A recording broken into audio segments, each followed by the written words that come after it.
With his 2016 directorial debut, The Eyes of My Mother, writer-director Nicholas Pesce had critics championing him as a new, bold voice in horror. In 2018, he returned to the spotlight of the Sundance Film Festival with Piercing. Now, this on-the-rise horror auteur returns to put his mark on a once-hot horror franchise, the star-stuffed studio offering The Grudge. But horror fans might wish Pesce had let dead things stay dead. This Grudge is a trudge through muck, meandering plot, half-baked performances, and tired tropes that should have been retired by the end of the 2000s.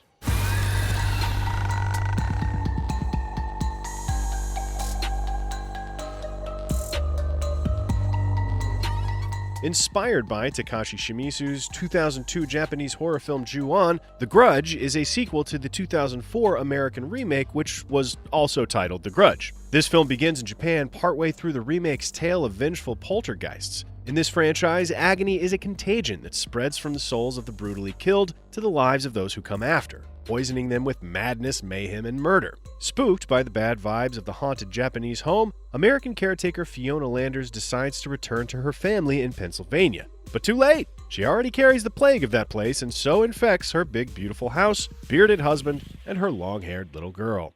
We need to leave right now. The plot leaps ahead 2 years where Muldoon, a widowed police detective, investigates a series of strange murders. The film then jumps between 2004, where the Landers tragedy spills into the lives of a pair of married realtors, then to 2005, where married retirees face a terrible choice, then back to 2006, where Muldoon is trying to put the pieces together. All of the jumping back and forth is just confusing, and this convoluted, non-linear storytelling feels like both a retread of the remake and a cheap means of upping the body count and scare set pieces. Looks like we got another one. And when half of the characters are introduced as corpses, it's hard to get too invested in their arcs, no matter how much melodrama about assisted suicide, prenatal complications, single parenting, or mourning come into play.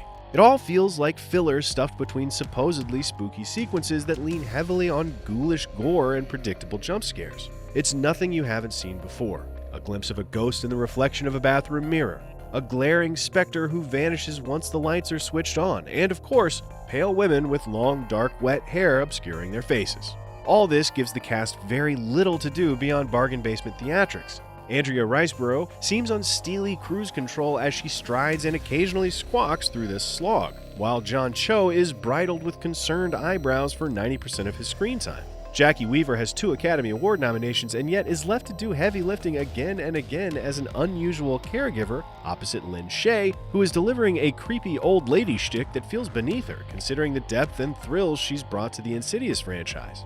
The only one who gets out unscathed is Frankie Faison, whose world weariness might be over the terrible script, but he reads like a man desperate for more than the grim world around him dares to offer. Something like this even happened. There's nothing fresh, exciting, or particularly unique about Nicholas Pesce's take on The Grudge. His passion for character-focused drama fails to spark in a barrage of scenes that feel like tedious outtakes from Lifetime movies. The sharp style critics praised him for bringing to The Eyes of My Mother and Piercing seems dulled. The slow push-ins of the camera become less creepy and more of a slog, and the set pieces he throws his incredible cast into feel like reenactments, including the ghostly fingers running through the showering hair. There's no life in this Grudge, and so the terror of death feels redundant. This dreary and dull reboot is a rough way for horror fans to begin a new decade. For more reviews, check out what we thought of Star Wars: The Rise of Skywalker and 1917. And as always, be sure to follow and subscribe wherever you like to watch IGN.